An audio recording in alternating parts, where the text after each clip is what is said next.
starting to stream up again. Salute to Knicks Nation. Thursday night Knicks, another edition of the quarantine stream. CP from the Knicks Fan TV. My man JL's from the Nick of Time Show. On tonight's episode, we're going to talk about Leon Rose's first hire. We're going to tell you everything that you need to know about Brock Aller. We're going to talk about Clyde's comments on MJ's The Last Dance. Clyde's comments about Michael Jordan. Took a lot of people by surprise. A lot of people weren't too happy about that while they were watching The Last Dance. So we're going to react to that. And we're going to talk about JL, some of the more bizarre Knicks what-ifs in the history of the game. Some of the most bizarre Knicks what-ifs in the history of the game. Magic Johnson's name came up with the Knicks earlier this week. Mike Vorkenall's article with The Athletic. So we're going to get into that as well. How you feeling, bro? How's everything going, man? Man, all things considered, I'm all right, man. Yeah. Got some new content that just came out. Everybody's watching the last. I don't know. Did you watch? I don't know if you watched it. You watched the last KOT show? I didn't get a notification on it. Oh no, not that. Not the Last Stand. And I know we wasn't allowed to watch it, so I'm not sure. and guys, like, go over to KnicksFanTV because my stream's not working. So go over to KnicksFanTV. But yeah, all things considering, not too bad. Yeah, man. Still here, still alive, still healthy, still kicking. Still here, bro. Still here. All right, so let's get into it, man. Salute to everybody in the chat once again. Hope everybody's doing okay. So Jay Ellis, Brock Aller from the Cleveland Cavaliers will soon be named in an executive position by Leon Rose and the New York Knicks. Aller has been known to be a capologist with the Cavs. Is said to have a good relationship around the league, a good reputation around the league. And in this article from CBS Sports, Sam Quinn, he kind of highlighted, it's kind of hard to get a lot of information on these type of executives, right? It's not really the GM or the president. It's more of a low profile role. But what we do know, like we said, is that he's a capologist. What this guy, Sam Quinn from CBS Sports, noted was how he structured the roster for the 2014-15 season to be able to sign LeBron James. Right? In this article, it says they were the first and only team in NBA history to sign a max free agent and pay the luxury tax in the same season. They were able to do that they got LeBron by dumping the contracts of Jarrett Jack, Tyler Zeller, and Sergei Karasev. But the true marvel was a midseason trade of Timothy Mozgov. It says by Brian Windhorst, Cleveland executed a number of stepladder trades over the course of 3 months in order to create a trade exception big enough to absorb Mozgov. And so in essence, they traded multiple small salaries for a single bigger one, which was Keith Bogans, that they could later dump for cap space. Yeah, hold on 1 second, CP. Somebody said the KFT says private. I don't know what that means, but that's what they want me to. My KFT says private. Yeah, I mean, it says Knicks Fan TV says private. When I told them to go over to your stream, so I'm not sure what that means. But. We're up and running. I mean, we got people in my chat, all right, cool. Going through. So yeah, we should be good to go. So anyway, yeah, this is the guy that we got, man. Well respected around the league. Known to be able to navigate the cap wisely, but what people are saying is that his role will be larger than just a capologist. That he's gonna be helping in finding talent, structuring the organization, structuring the front office. So what do you think about that? I don't know. It's like it just makes me all nervous, CP. It makes me all nervous to see new guys coming in with new roles that they've never done before. It just feels like one big experiment. I want to see people who kind of done things in other organizations and found some success and bring them in instead of just having guys kind of figuring out a new role here. Like, I don't know, I feel like it feels like a pastry dish right now. It doesn't feel like, a direction. And I'm not trying to be super negative or anything, but it just doesn't. I don't know. It doesn't feel right to me. I mean, listen, I'm gonna let it marinate. Like I said, it's hard to really gather. It's hard to really, make a decision based on what you read about people like this. Like I said, it's good to hear that he has a good reputation around the league. Good to know that he can navigate the cap. Obviously, Leon Rose, that's not his forte, right? His forte is going to be the relationship building, his relationship with the current players, and putting together that front office. So I'm going to give him some time right now to get his team together. He's trying to get the best and brightest in the business. I think turnover in the front office is a good thing. I can't see it being a bad thing based on what we've seen here over the past, 20 years with who being in power. So let's see. Hopefully it shakes things up. One thing we do know is that Allen Houston will be a part of the organization in one way, shape, or form. Yeah, absolutely. I mean, that's one thing listen, he's been with the organization for so long. He's kind of been like a pseudo GM, assistant GM a few times and done well with the Westchester Knicks. So it's going to be interesting to see what he does now and what kind of role he actually plays under the Leon Rose. Yeah. Yeah, we'll see. The GM still hasn't been named. And, that's another thing. As we get closer to the lottery is supposed to be a month from today. Will it be that same date? We'll see. I don't see why they wouldn't, based on the way things are going. I think they can still have the lottery regardless of if they feel the league is going to come back or not. But we haven't heard anything about scouts, about GM. Does that mean that Perry and company is sticking around for the War Room? Never know. Yeah, you just don't know. Like, I don't know. From what I read, it seems like Perry's team might not stick around, even though to me it still makes sense to have the scouting team here, because they've been kind of evaluating the team all year, and it might be worth having around as a starting point. But who knows? Who knows if this new capologist is even going to have a say into the scouts that are going to be with the Knicks this upcoming season? Yeah, the time will tell, man. Time will tell. So to everybody in the chat, once again, hit that thumbs up button for your boys. CP and J Ellis in the building. Phone lines up as well, 657-383-1509. If you want to call and chop it up with us, we'll definitely be here. You guys want to talk draft, free agency, anything you guys want to talk about, man, we're definitely here. All right, Jails, let's get into this next topic, The Last Dance. What everybody in America seems like they were watching. Well, I was watching. I can't speak for all Knicks fans, Jails, but it seemed like the country was watching The Last Dance on Sunday. And, it was interesting because I didn't know they were going to have this this part with Clyde. And so basically, they're going from his rookie year and getting impressions around the league of him. Obviously, first of all, it's well made. Whether or not you're a Jordan fan, it's so far it's a well put together documentary. And so they're showing like his meteoric rise from his rookie year at UNC on through to the draft, and then they go to NBA players and executives to get their thoughts on him.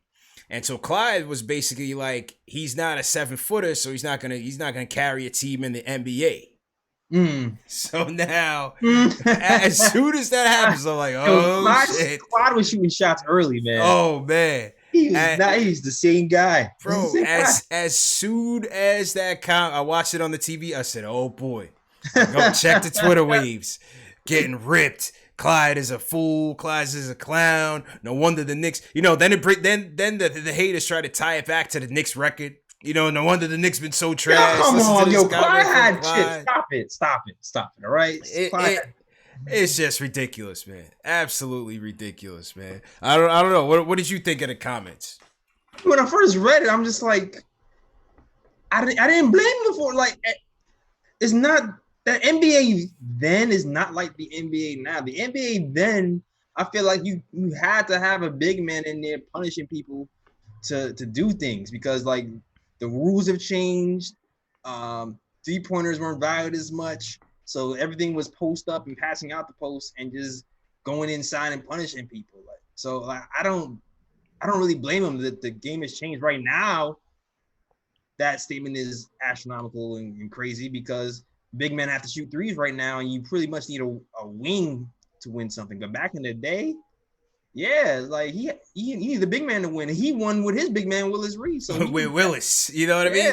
And that's all I thought it was. Like people are so, I understand this is one thing to idolize a player, but you have to like put it into context that this is the 80s. It's the big man era. We talking about Kareem. We talking about Bill Russell, Wilt Chamberlain. Wes Unseld. We talk about Willis Reed, like, Moses Malone. Exactly. It was a big man dominated era. You can't blame Clyde for that. So, I just thought that the reactions was just so marked out for MJ that people really stopped doing their homework on like what that era was all about. That's what it is sometimes when you talk about comments in different eras. Comments in the 90s, you can say certain things in the 90s that if you said that today, you would be canceled. Yeah. Like eras change, perception change, and the world kind of shifts, and it just is what it is, man. Whatever is the things that were acceptable or the viewpoints of people 30 years ago, not even 30, 50 years ago,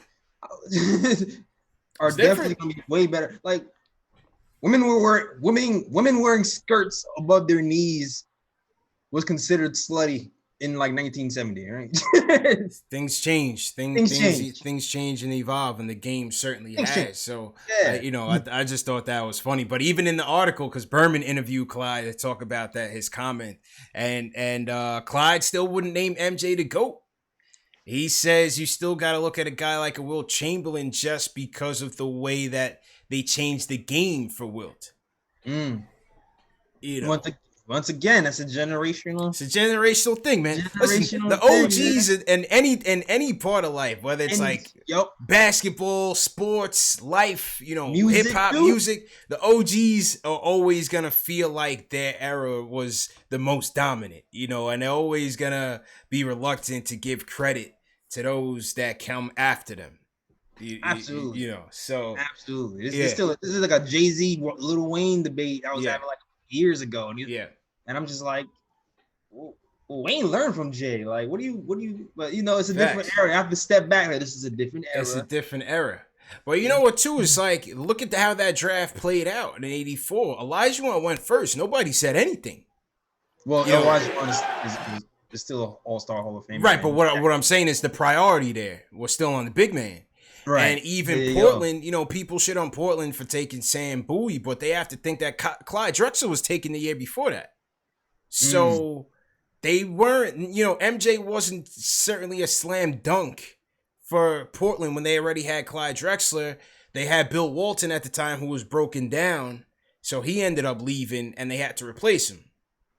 So I don't even think that the picking of Bowie over Jordan was that crazy if you look at how Portland was trying to build their team. And again, through the theory of the big man, being that complementary or that piece that you build around. That still might be crazy. That still might be crazy. Because on top of that, Sam Bowie, by the time he even left college, he was already broken down. And in an interview, they said that he lied on his physical to the Blazers. Oh, yeah. Like, remember when the doctor would hit you with the little hammer? I don't think they do that no more. I'm not sure. Maybe they do, but when they to test your reflexes or something like that, he said in an interview that they were testing his pain with the hammer, and he lied and said that nothing was wrong. And meanwhile, he had a messed up fibula the whole time. Oh wow! So he's saying they hit him with the hammer and he hit him with the glory tears, trying not to cry. Yeah. So, yeah, man, it's just crazy. It's just crazy, bro. So, Last Dance, 1 and 2 it was pretty good, man. It's pretty good so far. I think, a lot of the stuff, like, you knew Pippen was disgruntled, but I think watching that, you didn't really realize how much they were jerking him with his contract. Oh yeah. Who's their capologist? Maybe we should have him. Shit. I mean, with Jerry Krause and Jerry Reinsdorf, they had it ironclad with the contracts. They were like, yo, listen, once you sign these contracts, don't come back to us to renegotiate. And like Pippen had signed like a 7 or 8 year deal. Yeah. So that he had already outplayed, like within 5 years. He had, 4 or 5 years, he had outplayed it. And they refused to pay him. Krause told Phil that he was not going to bring him back after that 9-8 season. Mm-hmm. They broke up the team. It definitely broke up the team, man. That was a heartless GM, man. Yeah, That was broke up the team. I mean, it's easy to crap on him, but at the same time, you got to think like, listen, he put that team together as well. Twice. Yeah, absolutely. I mean, at the time, you can see their thinking, though. You can definitely see their thinking when you have these old aging vets and you're at the end of the road and you try to flip some of these guys for pieces so you can reload quicker. But yeah. Man, is the route in which they did it though was kind of grimy. He's like, it was grimy. This is a grimy side of the business, man. Mm-hmm. It's the grimy side of the business, man. It was interesting to Jordan's reaction too when he was like, Pippen was. What were you saying? He was like, Pippen wasn't thinking about the team. Mm-hmm. Scotty was thinking about himself because basically he came and he milked it along the season. He waited to get his surgery, his ankle surgery. And basically milked along the rehab because he wanted a deal. Then he told him, trade me. Mm-hmm. I don't blame him. Don't blame him. Can't blame him, man. I don't blame him. And then they I love how they it wasn't in like chronological order. They would start at 97 or 98 and then take you back in time to show you why he was thinking the way he did or why he became a certain way. So I thought that was pretty hard as well. Yeah, that was interesting. Yeah. I've heard those stories before too, but it was interesting seeing narrated to dramatic music. Yo, when they had him doing this the 63 against Boston and they had the LL on the background. Come on, man. Yeah, that was crazy, man. How he torched the Celtics. They had Bill Walton trying to guard him, Bird, McHale, Dennis Johnson. Cooked up Dennis Johnson, one of the best defenders in NBA history. Man. Yeah. He did it all. It's like, and you watch the way he did it, it was like, man, not too fancy. He just had the athleticism and just destroyed him. Just absolutely destroyed him. After playing golf. After playing golf with Danny Ainge the day before. Crazy. And so it was funny, we always talk about how the guys in the old days weren't all chummy. But you got MJ playing golf with Danny Ainge the night before a game, the day before a game, and then goes down and drops 63 on him. That's crazy. No mercy. Yeah, it's crazy. And how about the fact that in his second year, when he breaks his foot, we knew he broke his foot, and obviously that he would come back later on and they make the playoffs and his performance against the Celtics, but the extent to which the organization was so frayed as far as their relationship with him in terms of how to go about his rehab. Because basically they had the doctors had prolonged the rehab. Yeah. MJ ends up leaving. He goes to UNC to rehab and ends up playing games. They didn't know. They didn't know he's playing basketball at UNC. Yo, that could never happen today. Nah. Could never happen. Never happen today. Nah. So he work out. Yeah. So he comes back from UNC, and then basically they find out that he's rehabbing and playing basketball at the same time. They put him on load management to the point where they're threatening to fire the coach if they play him over a minute at certain periods of the game. It was crazy. Yeah. He was limited to 7 minutes a quarter. Yeah. It was crazy, man. But yeah, it's pretty good. But I heard it all leaked. Last Dance all leaked out. So I don't know if I'm gonna wait for everybody, but I might take a quick view this weekend, man. I mean, do what you gotta do. Hey, whatever. If you heard us enough, you can watch the league. Yeah, absolutely. Wade, he said, they wanted a tank, and that was it. They wanted a tank. He's pushing for the playoffs, and people felt like from that point, and that's 1986. From that point, his relationship with the Bulls was strained. Crazy. It was. I'll let you know. It's like, how important is relationships really? It's like facts. Like, relationships are strained in these organizations, but back in the day, you have a strained relationship and win like 5 and 6 rings. You had no idea. You had no idea what was going on because it wasn't in the social media time. Yeah, you know what I mean. Mm-hmm. You had no idea what was going on to that extent. Yeah, and you can say the same thing about Shaq and Kobe. Like you heard, their relationship was strained too, but they was, they was getting all the rings. So like, how important this relationship is really? Like, I'm starting to think you might need to hate somebody to win. It's tough business, man. Yeah, tough business, bro. Salute to everybody in the chat. Once again, hit that thumbs up button for you boys. Phone lines are up. What's the number again? 657-383-1509. That one. Call us up. We got we had Spencer on last week. Spencer on Sunday. Salute to Spencer for coming through on the show. Kira Lewis, JL, has entered the draft. Okay. Kira Lewis Jr. made it official, entered the NBA draft. So somebody to keep our eye on, a possible target with the Clippers pick. Okay. Shout out to Kira. Yeah, shout out to Nick. Kira. Possible Nick. Potentially. You never know. Although I think they would have to make a trade. Probably trade up to get him. From what you're reading, he's not going to be there at 27. Definitely. Yeah, right here. We'll see. Yeah. He won't be there at 27, so they would have to maneuver. And then speaking of trades, people kind of took Begley's comments about the Knicks feeling good about using their picks to trade as if they were definitely going stargazing, which I didn't see. I don't think, man. Yeah. I don't see how that happens. When I read that, I was like, really?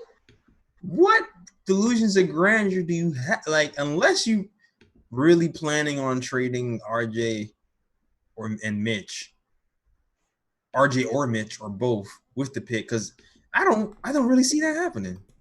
I don't see it happening, man. I don't see it happening. It's I think he was just saying, listen, it's just the obvious that with 7 draft picks, of course, you're going to have the flexibility to make moves. I don't think anybody was really expecting them to keep all 7 picks or intend for them to draft all 7 players. It's just the ability to have that flexibility where you either use the pick and maybe you get a super talented player that adds to your roster, or you package that up with somebody else on your roster and look to upgrade the talent. I don't think it's necessarily to say that it's imminent. It's just to say that they have the flexibility. They have a good cachet right now. Now, I agree. Yeah, they're right. Yeah, they do have this flexibility, but the timing just doesn't really seem right now unless you just get lucky for real, where somebody is strapped for cash, because the cap flexibility is not looking as good because of the whole Rooney thing and everything, and the Knicks have flexibility, so maybe we can steal somebody that way. Yeah, that's the only reason. That's the only way I can see that happening. It's like I don't see it happening just yet. Yeah, just yet. But yeah, I don't see it happening just yet, like you said. Yeah, I don't see it happening. But and the only reason I'm saying that is because my blind hope theory of stealing a certain Ingram from the Pelicans. That's what you looking at. Yes, I'm like, hey, the cat drop. Yeah, I love Drew Holiday so much. Never know. Y'all love Drew Holiday so much. You know what I mean? Yeah. Y'all said y'all was going to trade him at the deadline, and you realized he worked well with Zion. Now you want to keep him. When the Ingram talking about they didn't want you, they extended everybody but you, boy. Listen. Front load that contract heavy. Boys and bill that contract, man. Boys and bill that contract for Brandon Ingram, man. What you gonna do, pal? I mean, it's not impossible. Certainly not impossible. I think shout out Knicks Film School, Jeremy Cohen. I think he was saying what you could try to do is max him to a 2+1. A 2+1 deal. Where he would have the option of being an unrestricted free agent within 2 years. That's the only way. Like, the Pelicans would probably try to match any deal, but if the thinking is that if they match that and he takes a short-term deal where he could be an unrestricted free agent, then they could potentially lose him again in 2 years. Slim, very slim, very, very minuscule chances, but that's pretty much a chance. That's a chance if you want to. I need to read that Cohen. Yeah. I need to read that article. The two, like I said, the two people I'm hoping can slide as cap casualties, quote unquote, is Harris and Bertans. Okay. Bertans Shooting in here, honestly. Oh yeah, we need that shooting, bro. We need that shooting, man. We need that shooting. I think Bertans was shooting like 45% from 3 this year. Wow. And his catch and shoot numbers were crazy. With the Wizards having Wall and Beal signed to quite lengthy deals, you think he can shake loose? I think he can. I think you're probably gonna have to overpay. But for the Knicks, like, who cares? Like, we're not getting Giannis or none of these people, bro. Feel you. This dude is a gun. This dude is an assassin right now. I get it. You know what it is? Like, it's all about the years. It's all about the years. Yeah. It's all about the years, capologist. Hopefully, because we had Bobby Portis here, who your favorite guy. Bobby. Shout out Bobby's World. He shot 40% from 3 He did. Before he got to the Knicks. He came here. He didn't shoot horrible from 3. He wasn't. No, Bobby wasn't bad at all. Like I said, I thought Bobby finished the season well. He finished very strong. I'm just not sure.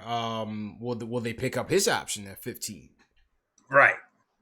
And all indication says they're not, according to sources. Somebody in the chat said, with the Latvian connection, Bertans might screw the Knicks. Hey, you might be right. You're right. That's KP's boy. That's his right hand man. That's KP's right hand man. So you never know. But I think, like I said, with Ball and with Wall and Beal signed to those deals, from what I was reading was that, if they're gonna go up to 15, 17 to sign Bertans, they may end up having to pay luxury tax for a team that's still rebuilding.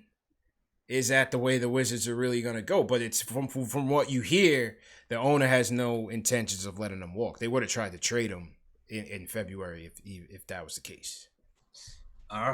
15? Is he worth 15? I mean, listen, he's taking a jump. He's taking a leap. He's taking a leap, man. Is he worth 15? No, that's all, man.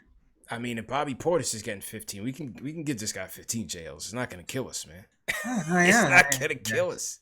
You know what I mean? Mm-hmm. Keep the year short. Let's be real. If Portis is if they gave Portis 15, he's not gonna kill us. I mean, look at his numbers. 45% Spurs. 45% 3. Okay. With the Spurs, he's 42%. 42% from 3. 42. That's still amazing. Last year he shot 42, damn near 43. He averaged 8 and 3 in 21 minutes for the Spurs. I mean, he's going up every year. Every year his minutes is going up, his production's going up. This year was his best year, 15 and 4. 43% from the field overall, 85 from the free throw line. Damn contract years, we're killing him. You gotta make a decision, man. I know. Upgrade this team or not. We need the shooting, man. They definitely need the shooting. We need the shooting. From the shooting guard, and power forward definitely needs to be shooters. Bertans is 27. Portis is 25. He's 27. Prime. So I'm thinking either him or Wood or Harris. Wood. I mean, Wood. I think Wood is definitely an option. I'm talking about like a sharp shooter. Got it. That could possibly shake loose, depending on what the Nets want to do, how serious they are about trying to get another superstar in here. Does that allow Joe Harris to shake loose? True. And get another gun in here. Definitely. And then I'm thinking Danilo. I was waiting for you to say, Galana. Bring home the rooster, baby. Bring home the rooster. I'll definitely love Gallo here, yo, just for nostalgia purposes. Yeah. I just hope he can stay healthy, man, because it's funny because him and Wilson Chandler, both of those guys I felt like were pretty decent NBA players, but they would have been better than they are now if they were just healthy for consecutive years. Mm-hmm. Shout out to Gallo for actually being healthy for 2 years straight, because he's never really had that. Yeah, Wilson too. Wilson wasn't too durable himself. Nope. Yeah, Wilson wasn't too durable himself. Mm-hmm. I feel like we had unfinished business with Gallo. You know what I mean? He was a casualty. Mm-hmm. He was a casualty of the Melo saga. He was a good nigga. He was a good nigga. He was growing. We were grooming him. Exactly, and he was like the future of the NBA before it became popular. Like, Yo, that I mean, listen, that was D'Antoni yeah. prototypical. That was his pick, man. The stretch four that's gonna open up everything for your guards. Yeah, like he was that guy Yeah, before everybody was trying to get one. Now everybody caught up to Gallinari now. You know what I'm saying? yeah, that's it. And so now they're saying he's probably gonna. Well, he's saying he wants to stay with the Thunder. So we'll see how that goes. Man, you don't want to stay there. Bring him home, J. Ellis. Bring him home. Come home, Gallo. Bring him home, man. So to everybody in the chat, once again, hit that thumbs up button for you boys. We had a couple super chats come in. Danny Thomas sends us a super chat. JLC says, I just learned Wooten is from the same town I'm living in right now. He went to Manteca High School. He's from Stockton, California. Okay. Kenny Wooten. CK2K just did a video on Kenny Wooten, as a matter of fact. So salute to Kenny. Salute. Maybe we get to see him next year whenever they start playing basketball. Yo, shout out to CK. He was hitting up the internet, hitting up the phone. He's like, his internet is all messed up. Okay. He with us today. Shout out to him. All good, man. Salute to CK2K. It's all good. He just survived the earthquake. There was an earthquake in Cali. Salute to everybody in Cali. What? Oh my god. Yeah, it was a little one though. It was a little one. Man, the ground should not be moving at all. All right, I'm little, small. You was in Vegas. Yeah. Well, Nevada relaxed with the.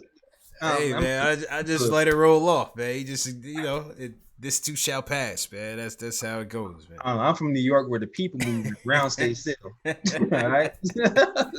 Yeah, to tell you the truth, when I first started going in Cali, bro, it used to cross my mind, like, damn, like, what does an earthquake feel like? I know, like, I never really experienced it, but now that I go, often, I don't really think about it like that anymore. Great. So you experienced an earthquake in California? The one out here. Well, the one in Vegas, but I didn't even feel the one in Vegas. I was there. I was there. I just didn't feel anything. I didn't feel the one in New York, so I'm glad I didn't feel that one because I would have freaked out. Yeah, that's crazy. And that one in New York was like that was like people in DC felt it, Virginia, like that went all the way almost down the East Coast. Sheesh. Yeah, my coworkers was like, "You feel that?" I was like, "Feel what?" It's like, huh? Yeah, it's crazy, bro. That's crazy. What other super chats we got in here? CK the artist sends us $2 for Scottie Pippen. So I guess he was a Pippen fan. So CK the artist. CP the artist. Wade E sends us a super chat, $2 super chat, JLs. And Danny Thomas sends us a super chat. I was waiting for the draft talk. This draft talk is going on all over the chat right now. We picked a very random time to go live because it was also the NFL draft. But Giants did get Andrew Thomas, offensive tackle out of Georgia. I mean, listen, I love it. If he can help solidify that offensive line, let's go with it. I couldn't take Nate Solder those 2 years. I know he was dealing with a little personal thing last season, but he was just way too up and down. And when they had him as one of the highest paid tackles at one point. So we need to upgrade that offensive line, protect Saquon, protect Daniel Jones, and just one piece. Giants need a lot of pieces. We got a lot of holes to fill, but I like it so far. I like it so far. Got to protect your quarterback, JL. So your quarterback, your running back, and your left tackle got to come up together. They got to come up together and get that chemistry. But so the NFL draft, JLs, they're doing everything remotely. All the GMs are in their homes. All the coaches are in their homes. They got big screen TVs and whatever set up. Oh man, is that the future of the NBA draft now? Hey, yes, that's how it's gonna look. And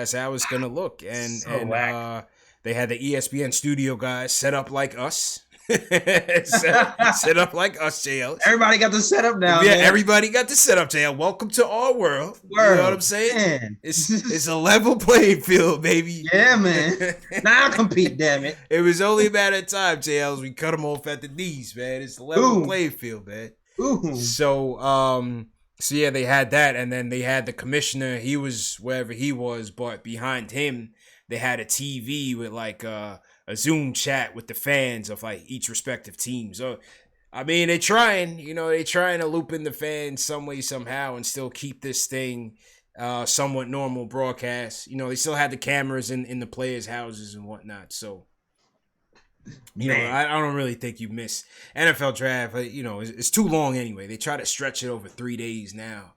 It's crazy. Yeah, it's crazy. Oh, it's that stamina, it's crazy. Lord. It's just too much hype, too much commercials. I could barely watch it. But yeah, I'm happy with what the Giants got. So we'll see what happens tomorrow. All right, fellow New York team. Yeah, see what happens tomorrow, man. What else we got here? Salute to everybody in the chat once again. Hit that thumbs up button for you boys. Somebody had sent us a super chat before we went off. Oh, and it said that before we went off the first time, and it said that we should come to Atlanta. So yeah, maybe if once we get back to some sense of normalcy, I don't know when that's gonna be, but yeah, we gotta take the show on the road, JLs. We gotta go. Yeah, I was thinking that. I was like, yeah, can we do? It'd be dope if you start getting like a live show. That's what we gotta do. We gotta go to the A, Miami, maybe even Toronto. Yeah. Where there's a lot of us. We can go to Philly. Yeah, exactly. Yeah, we can go to Philly. Definitely Florida. Yeah. I feel like Florida. I feel like there's mad Knicks fans in Florida. Oh yeah. Miami, we would kill it. Orlando, Atlanta, Charlotte. Could do Charlotte. That would be cool. LA, definitely. Yeah, definitely. We guys Knicks fans in LA? You'd be surprised, man. You'd be surprised. Yeah, when I was out, CK's out in LA. You got David Frudenick out in LA. You got Sean Shepard in LA. Yeah, we got a cracking in LA, man. When we went out there, we had at least last time I went out there, we had about 12 of us meet up. Okay. I'm out from LA. When I went to Summer League, I met mad people from LA. That were Knicks fans. Yeah, definitely heavy out there, man. Oh, that's what. Yeah, I know there's Knicks fans everywhere, but I want the concentration. You know what I mean? Yeah. Well, obviously, down the East Coast, that's kind of like our hub. Yeah. Mm-hmm. That's kind of like our hub. So, that's that with that. What else was in the news this week, Jay Ellis? Rich Paul. Did you read the Rich Paul article on Mitch? There's a new Rich Paul article on Mitch. Yeah, there's a new one. Came out on the 19th, day before 420. Okay. Was that talking about his growth? Yeah, I think so. Is that talking about like this growth and? Mm-hmm. Yeah. You're right. Yeah. What'd you think about it? It's kind of reiterated what I already think. It just makes you excited about the future of Mitch to see if he can expand his game. Because to me, it's really what it is. Like I just want to see if he can expand this game. Because what I got from that article is that he's working on that, and that's something to come. Like you can possibly see the jump shot coming in that third season. But I just want to see it. I seen the videos. I'm hyped about it. Mm-hmm. I just really just want to see it, not talk about it, just be about it. And I'm also nervous too because it'll be dope if he expands his game and it works out for us. But Rich Paul is gonna milk us the contract, right? Yeah, hey, man. Listen, that's why he made the move, Yeah, Mitch got to do what's best for him, man. That's why he made the move. Clutch. It's a good move. Yeah, it's a good move. He went to, if it's not Rock Nation, it's Clutch Sports, it's CAA. You go to the heavy hitters. Mitch certainly outplayed his contract already. Yeah, which was the point. Thank you, Ninja P. Thank you, Ninja P. Good job, good work. And so let's see what happens. I like that. This could be agent speak, but Rich Paul did say that he's encouraging Mitch to watch more film. You know what I mean? And study more film while he's off and off in rehab. And so obviously he has a game plan for him outside of just endorsements and whatnot. It's still on the court. Yeah, I mean, it makes sense because when Mitch was here, he was kind of he's been like the little face for the Knicks, putting out the little Mitch block party videos. Things that like he's gained popularity that way. So of course somebody like Rich Paul probably sees something like that and go, hey, I know what to do with this. Yeah. I'm pretty sure he has a lot of ideas trying to take over, take advantage of his personality. It says he's encouraging him to understand schemes defensively, being very detailed in things like the art of setting screens, art of decision making as a big man, what passes to look for, and how to make proper defensive adjustments. As Rich Paul's a coach. Hey, listen, that's LeBron's homie, man. Why, if you could get some of that game, some of that knowledge, why not? Yeah. To supplement what you're getting from the team. I mean, I think that's a good move. I think that's a good move for Mitch. That is a good move too. Yeah, and obviously when contract time comes, well, we'll see. Obviously, the good thing is Rich Paul and Leon gotta have a relationship, but Rich is gonna do what he got hired to do. He's gonna try to get the highest contract for his client. He's gonna try to get the best deal for his client. So let's see what happens when they come to that fork in the road. I think Mitch is eligible as soon as next summer. Lord, I'm not ready. Summer 2021. I think he's eligible to re-up. Yeah, it's too fast. 2021, because this is first season, second season. It's not 2022. I was hoping it was 2020. Hold on. No, no, I think it's 2021, man. Damn, I thought I think it's 2021. So to everybody in the chat, once again, hit that thumbs up button for you boys. It says Mitch may not become a free agent until 2022, but I think in 21 they're able to extend the deal. Okay. Yeah. They're able to extend it's a team option. Mm-hmm. Yeah, so we good. They can rework terms after the 2020-2021 season. So they'll probably they're probably trying to Knicks. I guess the Knicks will probably try to use that time to extend him for as cheaply as possible, since they can see what's coming. Yeah, and just try to lock him in and not mess around, even have him hit the open market in 2020. I think that's what they'll try to do. Yeah, for sure. I think that's what they'll try to do. And that's why even Rich Paul was signed this early, because Mitch is probably foreseeing that. Mm-hmm. Trying to make that move, man. Chess moves. I'm nervous, CP. Let's go through some more super chats. Salute to Robert Paris, friend of the program, J. Ellis. He says, sends a $5 super chat. He says, Gallo, Iggy, Harris, Bogdanovich, Peters. So Robert's outlining his off season will look like Gallo, okay, Bogdanovich, shooting from outside, or Harris, Bogdanovich or Harris, / okay. Call up Iggy. All right. Peter, cool, Peter. I wonder what if Peters is a lead guard. He definitely looks great in the G League.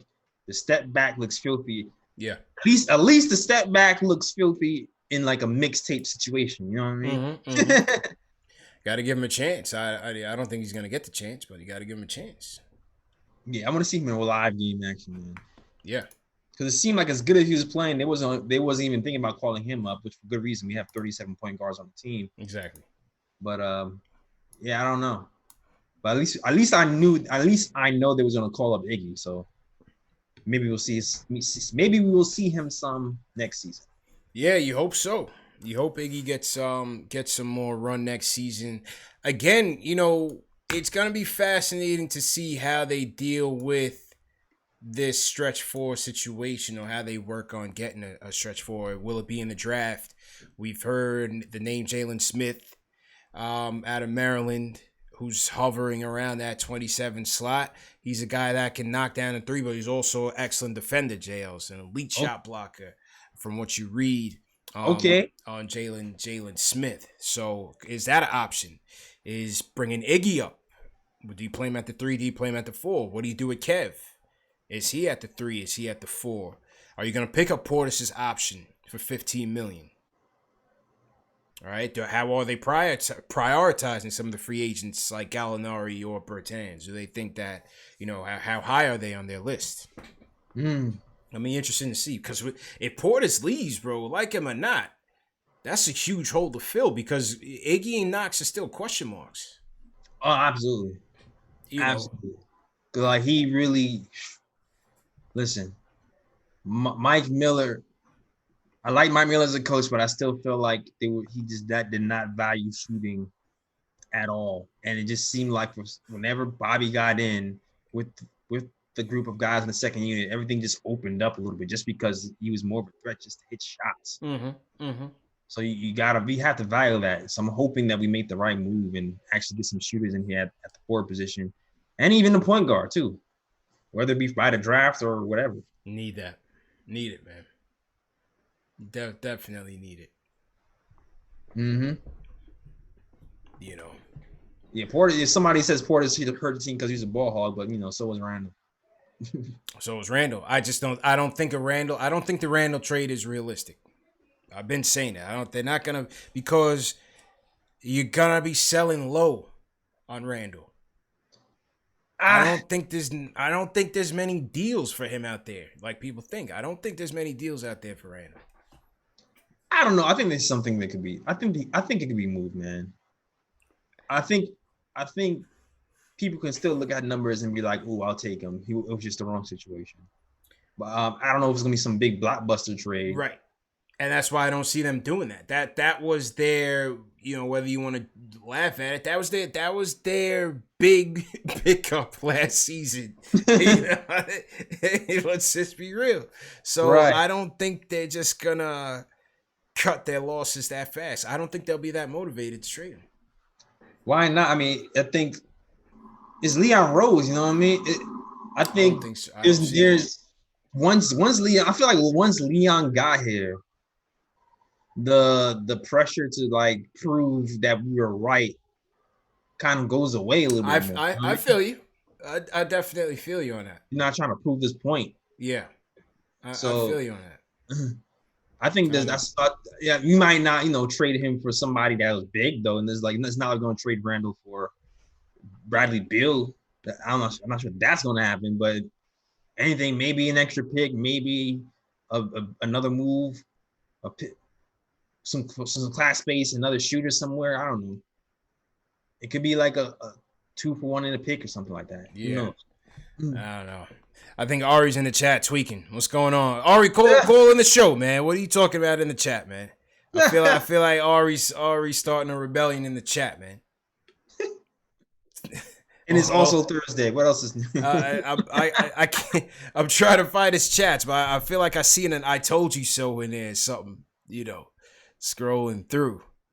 Yeah, I'm surprised Serge really fell off the earth, though. Yeah, that's what I was just about to say. We haven't heard from Sergio in a minute, man. Sergio, if you're out there, call up. Hope everything is all right, man.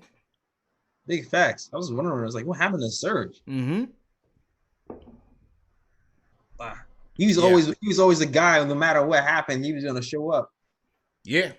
I respected it, so I don't know what happened. Serge, hit us up. Yeah, man. Serge, let us know, man. Check in with us, Serge. Definitely let us know. What else? Salute to everybody in the chat. Once again, hit that thumbs up button for you boys. Danny Thomas sends us a super chat again. JLC says we should trade for Balika from Sacramento.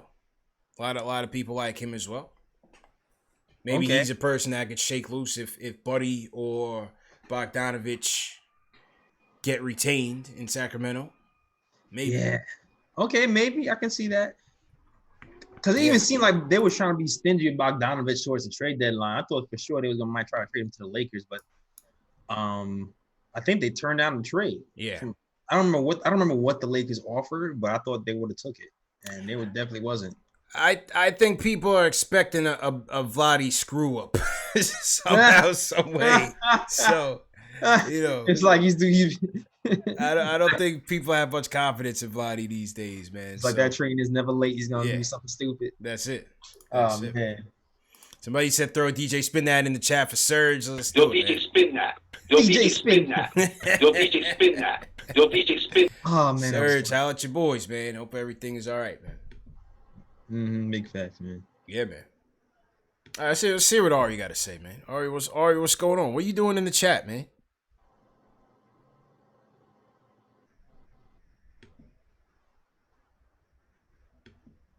DJ Spin He said he already eaten him, JLs. Oh man. He's Nas. Oh man. Ari is Nas. All right. What's good? What's good, Ari? How you been nasty maintaining? Ari. How you been maintaining with your quarantine, man? How you been doing with your social distancing, man? Is he online?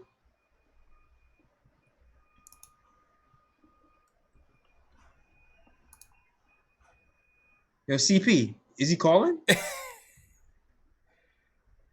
CP, I can't hear anything. Well, hold on. They say, hold on, Ari, hold on. About me going off last summer. Yo, Ari, hold on, man. Now People in the chat were saying they I was couldn't right, hear you, so man. I called in to basically say that. Hello? Yeah, can you hear me now, JL? So you can hear him now, right? Yeah, now I can hear him. Yeah, Okay, yeah. all right. Before I ain't know he was on the phone. I just Yeah, man. The people in the chat said they couldn't hear you, man. But yeah, how's everything going with your quarantine, man? No, the quarantine's all right. I mean, it's very stressful, man, but I can't complain. A lot of people have it a lot worse than I do. So, Yeah. you know, I'll stay here eating people. That's what I'll do. But, you know, all I was saying in the chat is, like, I'm still bitter about, like, last summer when everyone, like, went off on me, and now everyone's laughing about how bad the signings were. And it's like, I knew this for a minute, and everyone comes from my head trying to take the throne. I think they know more than me about basketball. And, you know, it's just, you know, I think it's time. The season's over with, right? I think we know who is right. I think it's time I get my due. So I think I deserve some respect. And, you know, that's the major reason why I'm calling. Be safe, man. Be safe in those streets, Ari. Yeah, man. Oh man, he's still not satisfied, JLs. He's still vexed. He's still vexed. He's still still got vexed, the names man. written down. He still has a grudge, bro. Ari's still holding grudges, man. Even after he got the belt back. Got the belt. Got the W. Mm-hmm. Dropped Ether. Still wasn't satisfied. Still mad. He still got something to talk about. Probably got something to talk about, bro. He got another version to talk, probably. Crazy, man. Let's go to Delano. What's going on, man? How you feeling, bro? Hey, what's going on? How's everybody doing, man? Good, bro. All right. Yeah, I salute to everybody in the chat. Y'all know the vibes already, man. Hope everybody's staying safe. Hit that thumbs up button for your boys. Mm-hmm. No doubt. Listen, you know, I'm a little upset because, you know, I wanted to get that job. You know, I thought Leon Rose was going to hit me up at least for that first launch, get that GM gig, but, you know, it is what it is. It's all good, man. Already failed. But in all reality, though, I was calling to pick on Sergio because, yeah, you're right. I haven't seen him in none of these live streams, and what happened? I thought he was all, you know, whether Julius Randle was good or bad, he was going to show up for his boys. I don't know what happened to Serge, man. I'm going to hit him up. He messages me on Facebook. I'm going to hit him up and see what's going on, man. Make sure he's good. You know? I guess too many consistently bad games to do that to you. Yeah, we got to check on him, man. Randle. Definitely got to check on him. You know? Been the turnover ratio, Randle. That's what we got. Oh man, and Randall got tight. He started blocking mad people on Twitter, Instagram. Everybody's getting blocked for Randall, man. He got tired of the slander. That's because that video went get blocked from Randall. His opponents. He said his opponents. Oh man, how you feel about Obi, Delano? How you feel about Obi, man? Are you an Obi fan?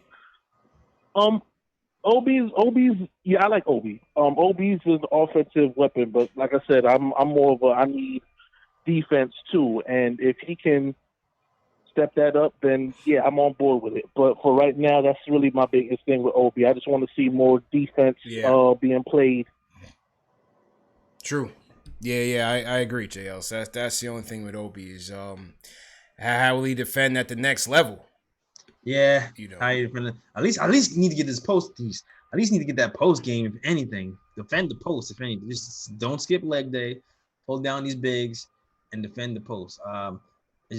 The stretch four thing. Don't skip leg day. Yeah, don't skip leg day. You just needs to be able to hold his center and just get proper technique too. Yeah. But yeah, I agree. I agree with that. I don't know. I just know he's a offensive weapon. I know he'll help out RJ. He seems like he'll help out RJ immediately. I just want to get that boy some space so he can go to work. Yes, sir.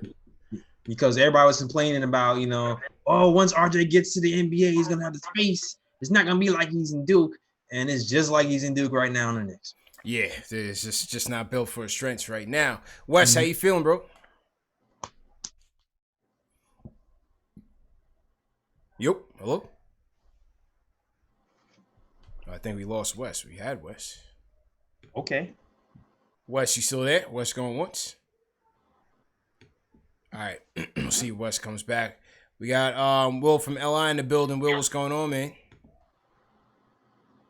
What's going on, y'all? How you feeling, bro? I hope y'all doing safe with the whole quarantine and everything. Yeah, as good as can be, man. Good as can be, Good to be talking hoops. Good to hear. Good to hear, man. Good to hear. Listen, man, and I'm not gonna lie, there's probably like 2 drinks in. No doubt. No doubt. Okay. It's all good, bro. Nice. Okay. It's all good. Listen, man, I've been watching some videos on YouTube, man. And, all these content creators for the basketball side are trying to make some content. And I'm just like, okay. But then I see the one that hits me. It's, what if the Knicks didn't trade KP?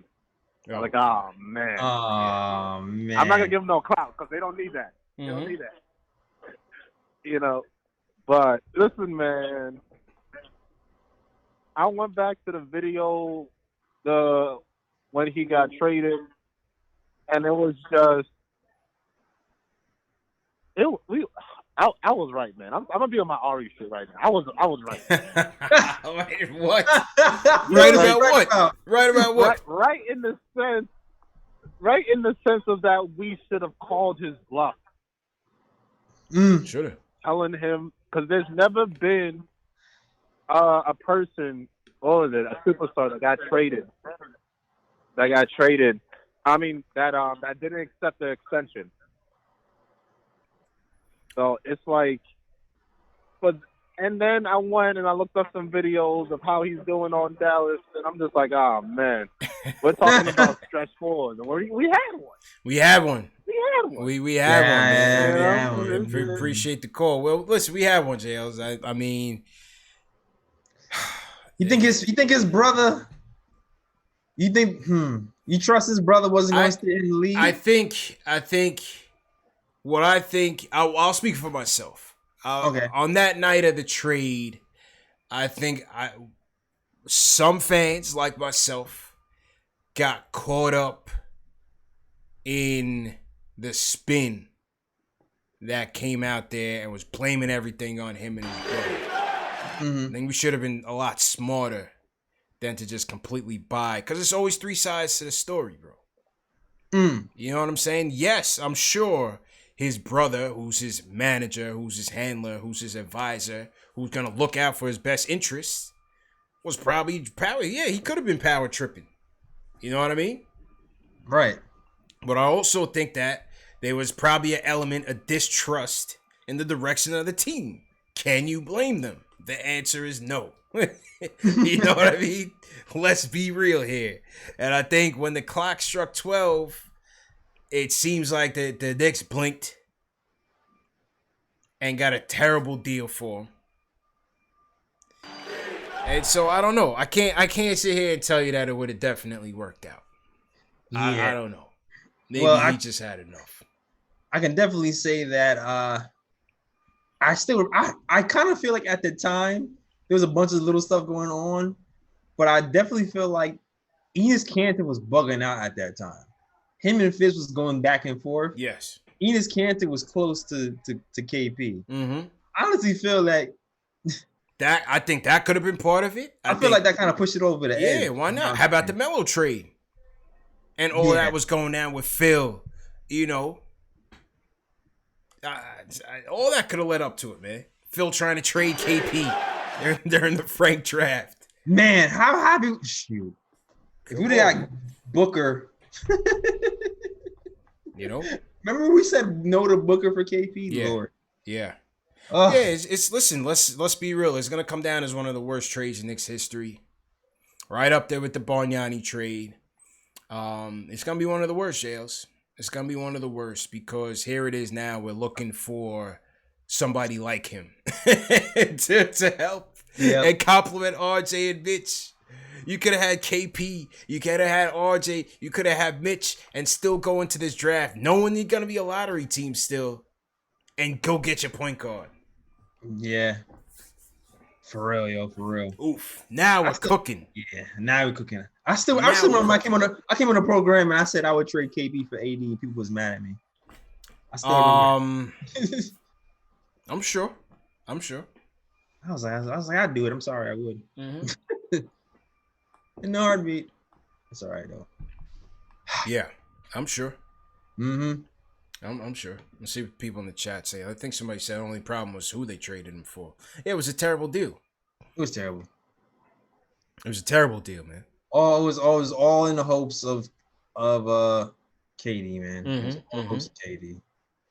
What if? Absolutely. What if KD didn't sprain his Achilles? Yeah. Let's get into those. What if he didn't? What if KD didn't kill his Achilles? Yeah.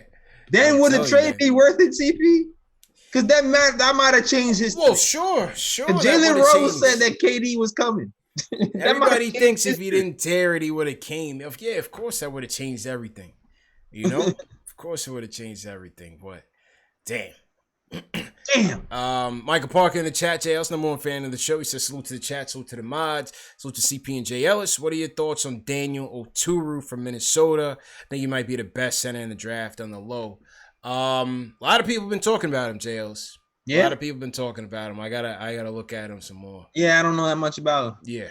A lot of people have been talking about him. Daniel Oturu out of Minnesota. Let's see what's going on with him. See what's going on right now. Let's take a look. See what we see. So to everybody in the chat once again, hit that thumbs up button for you boys. We got about closing in on 400 in the chat, JLs. Not bad. So to everybody watching on Facebook as well, definitely don't forget you guys. Appreciate you guys for coming through. All right, let's see if we can find some clips on young Oturu here. Let's see what's going on. Man, did you see Fred the Godson passed away, bro? Yeah, man. Wow. I didn't even see that until like later in the night. I was like, what? This virus is no joke. Fred the Godson, bro. Salute. Godson. Rest in peace. Ooh, yeah. Trying to find some Daniel Oturu here. Okay. All right, let's see what's going on. Let's see what's going on here. All right, let's see.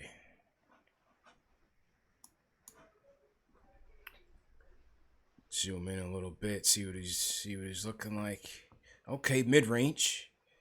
Mid-range. Right, let's see him in the post barbecue chicken. Oh, turnaround. Oh, all right. Okay. Oh, like half my screen cut off. Hold on. Everybody in chat probably looking like, yo, I can't see anything. My fault, man. My fault to the people in the chat. Hold on. Let's make this a little bit bigger. See these Daniel Oturu joints. You know what? I'm just gonna download this and then upload it. Mm-hmm. Yeah, and then upload it. But yeah, I mean, back to the basket game looks pretty strong. Here he is against Michigan State. Oh, face up. Yeah, he looks like a scrapper, J. Ellis. All right, we need those. Looks like a scrapper. Daniel Oturu averaged 20 and 11, double-double with 2.5 block shots and 31 starts. Woo. It's filthy. That's filthy, bro. So, I mean, if you want to look here, at 38, where are they estimating him to go here in the draft? 240 2.5 blocks. Oh, get that out of there. 6'9", huh? Ooh, get that out of there. This kid plays pretty tenacious, man. It's pretty tenacious. I gotta download those highlights. Daniel Oturu. What do you guys think about Daniel Oturu in the chat? Leave a comment and let us know. It's Michael Parker sleeper pick.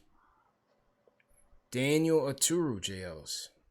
Yeah, you know what? Somebody definitely DM me about this kid as well. It's like, yeah, definitely check him out. Daniel Oturu could be a pickup.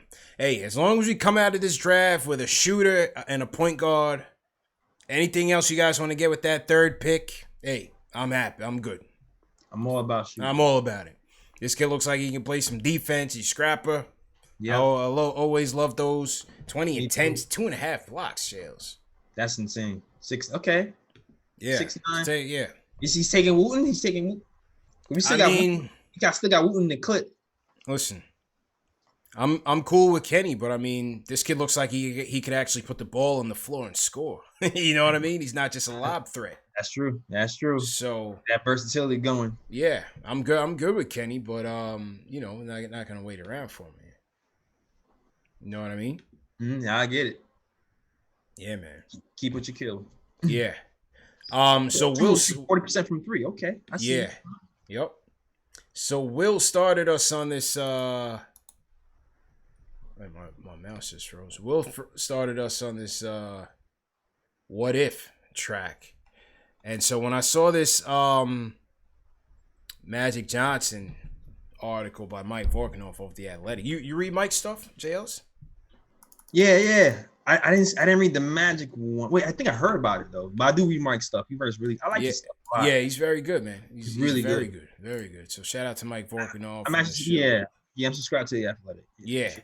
So his article, he's talking about a time when Magic talked about playing for the Knicks, Shells.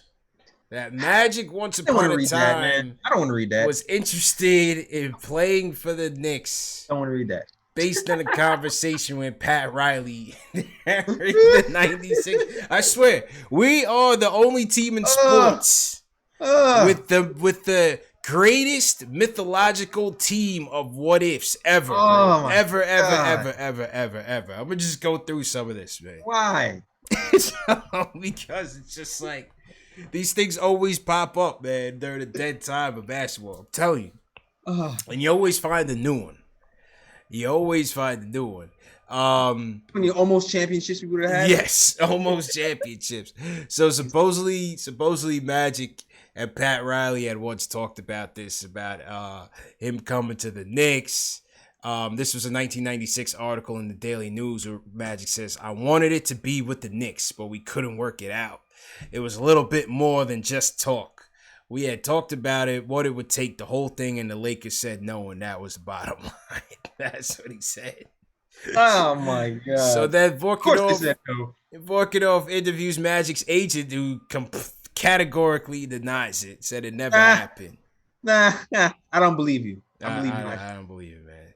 Because remember, Magic had left in 91, right after he got the HIV, then came back in 96. In 96, he was still putting up numbers, 14 and 7. Yeah, he's still looking right. Yeah, 14 and 7. Now the article even says that Magic's fascination with the Knicks goes back to 92, Jay Ellis, when he was trying to come back and the players kind of blackballed him. He was talking to Jerry Buss about trying to trade him to the Knicks, and Jerry Buss basically said no. Damn, hater. Said no, Jay Ellis. Gotta be. Oh my gosh, Magic with the Heat. Oh God. Imagine Magic on the 92-93 Knicks. 92-93. I mean, first of all, yeah, but to see the thing is that you would have to have traded Mason. You probably would have had to have traded Starks. Yeah. And maybe like Greg Anthony. So Yo, Mace was my guy. I mean, come on, man. That's Starks. No, I know, no. Mace is the guy. Listen, that's a 60-point team, man. But I feel you. I think it's not a slight to Knicks legends, Mace and Starks, and special place in my heart for these guys. But that's Magic, man. So I mean, you could have had a lineup. You could have had Magic, either Hubert Davis or Blackman at the 2. You could have had if you wanted Charles Smith at the 3, Oakley and Ewing.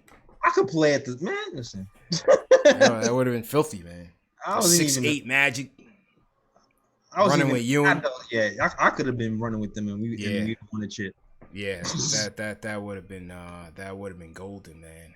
How about MJ, JL? So you remember the MJ story that he was nearly a Knick? You guys remember this story? Wait, did I miss that one? Oh, see, this is brand new for you, man.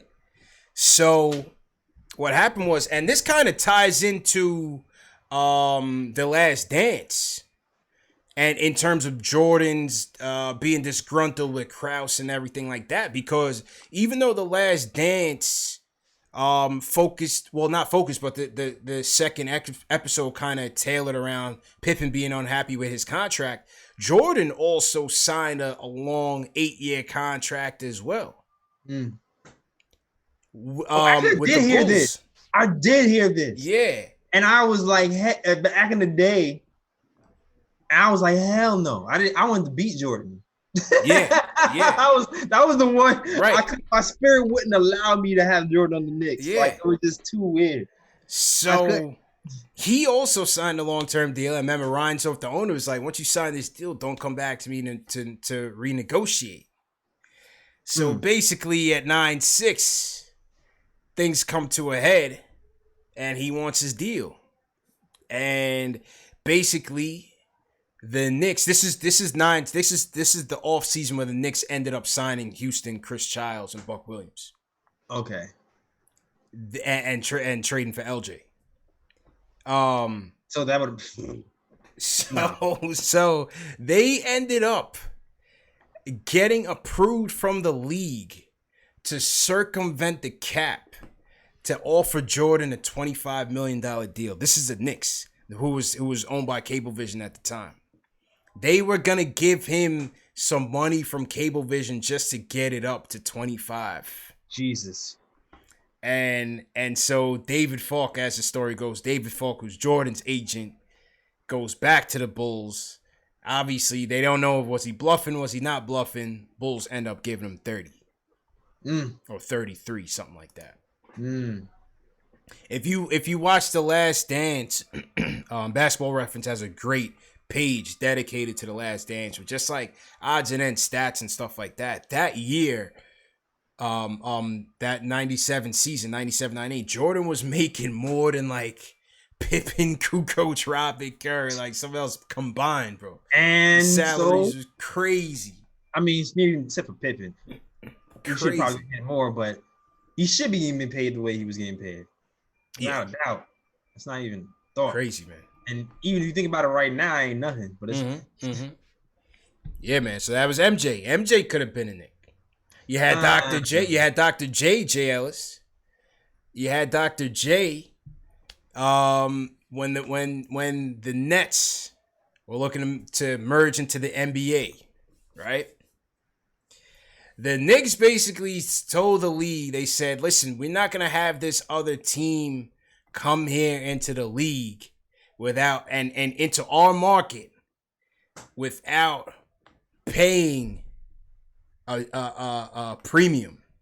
So the Knicks wanted a payment for the Nets to step into the New York market, Jails. As they should. As they should. And as the story goes, the Nets offered Dr. J. And the Knicks basically said that's not enough. And they traded in Philly. Traded in Philly. Lord. As the legend goes. Oh my God. As the legend goes, man. It's a lot of myths, man. It's a lot of myths. This one, I think I told you this one about this 2K10 cover with Kobe. that Spike Lee got his hands on. Who claimed that 2K had heard Kobe might be coming to the Knicks and made a cover for 2K10. Lord, I definitely heard about that Kobe Knicks rumor. So Spike ended up having Kobe sign it. It's interesting though that there are articles that said Kobe was he thought that the Lakers could end up amnestying him in 2009 or 2000 and I believe it was 9. It could have been before that. And then if they did, he would have signed with the Knicks. That's my what if. What if the Knicks didn't sign Allen Houston to that $100 million deal? Yeah. There would be no amnesty. There would be no Allen Houston rule. That's right. That Allen Houston rule changed the league. That was the Allen Houston rule, man. Changed the league, bro. Absolutely right. That means Chauncey Billups would still be a Knick and retire. Absolutely right. Okay, TM said the Kobe thing was 05. Kobe was 05. So I don't know where 2K was getting their intel from, but that was a huge myth.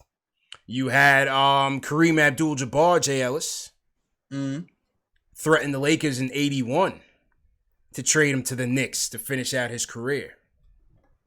It was said that Kareem was tight about Magic had signed a 25-year, $25 million deal with the Lakers. And if you watch the, I believe it was the Jordan and Bird, remember the Magic and Bird documentary that came out? The 30 for 30? Yeah. So it was said that at that time, when he got that deal, it kind of alienated the locker room because it felt like, Jerry Buss had kind of adopted him as his son, so to speak.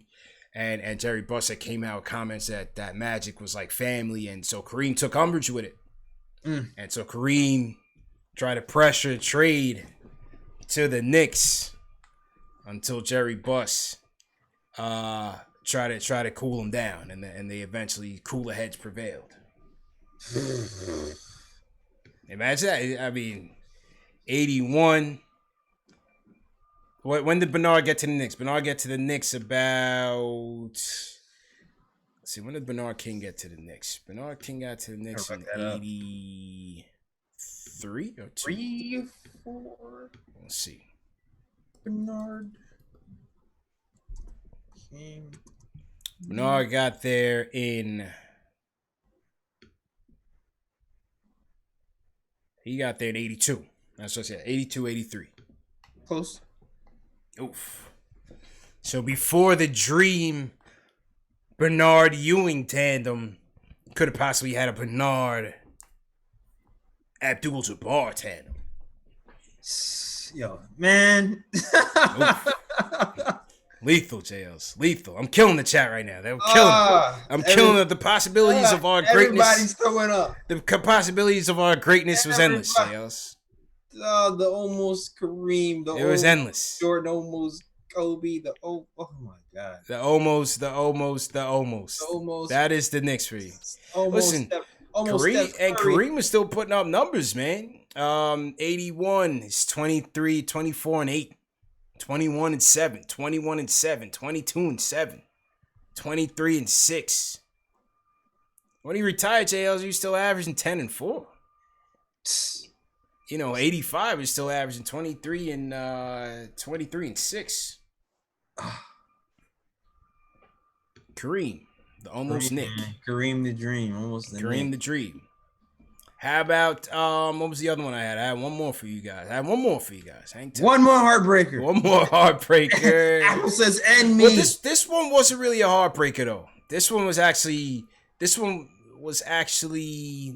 not the worst thing to happen, but it still wasn't the best, and that was Grant Hill. Knicks went after Grant Hill twice. They went after Grant Hill in 2000. 2000. And he was on their list. He was legitimately interested in the Knicks. He was interested in the Magic, and I believe it was the Miami Heat. There were 3 teams he was interested in. I remember that. The Knicks weren't able to sign him outright, so they were going to have to negotiate a sign and trade. Part of the sign and trade was going to be trading Patrick Ewing, which Grant Hill wasn't for. So he ends up accepting the sign and trade to the Magic. Him and T-Mac team up. He's never the same after Detroit basically broke his ankles down. Yep. And that was basically it. He was Steph Curry before Steph Curry. And then they tried to go after him again in 2009. I think these are two legit times. They really could have got him.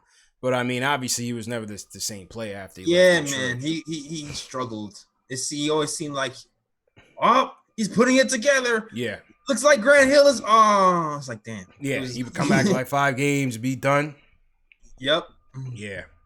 He dodged the bullet that one. But even though he didn't want him to trade you, and look at this package that they tried to send out to recruit Grant Hill back in '96 jails.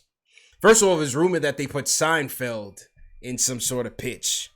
Star Jones. Oh wow. Chaz Palminteri. Go getters. Matthew Modine. Michael Imperioli, he played Christopher in Sopranos. Peter Boyle, Dave Checketts, who was the old executive, and Van Gundy. That was the crew that they had to try to bring Grant Hill back to MSG, man. That's funny. That's why I want to see these pitch meetings, man. Crazy, man. This is why we don't get anything. This is why we can't have nice things, Jails. Yeah, this is why we can't. Star Jones. Star Jones. Let's bring Star Jones. That on was the the jet. heavy hitter. They was like, ooh, you gonna get him this one. Let's give me Christopher from the Sopranos and let him talk to Grant Hill. See what they can talk about. Seinfeld, okay. Yeah, I guess. I don't know. Complete dud, man. Grant Hill, though, I don't know. Complete. I don't know. Maybe they had to get maybe Chris Rock or something. That would have been better. Chris Rock, Chris Rock maybe would have gave him a better chance, but they got cater to your audience, man. Star Jones, bro. Star Jones. They brought Star Jones. Who was in charge of that, man? Oh gosh. Who was the brand consultant that said, "Yeah, let's bring Star Jones to the meeting"? That's gonna seal. That should seal the deal. Star Jones should do it. Yeah, man. It's ugly, man. Ugly. And then you had, of course, the summer of LeBron, Jails. The summer of LeBron, man. I'm not doing this. Frenzy. I'm not doing this, CP. The spectacle. The drama. That wasn't even an almost. This is a count. The embarrassment. It was hyped as an almost, bro. It was hyped as an almost. It was hyped as an almost. Happening. That wasn't happening. It was hyped. You know. It definitely was a hype, but that wasn't, no.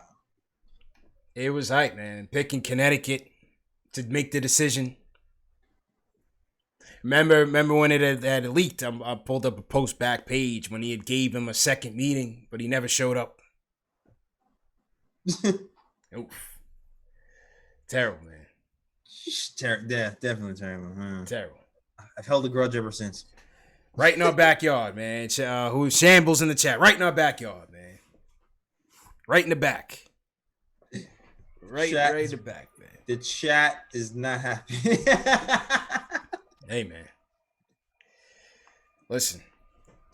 He wasn't coming. But listen, the hype.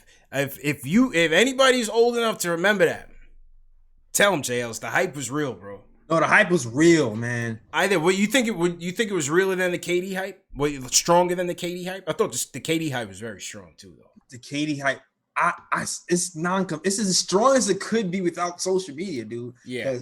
I remember that was the days when I was on Pro Sports Daily. That was before I was on Pro Sports Daily, hitting refresh, hitting every rumor, and I just knew reading all the damn articles that it was gonna happen.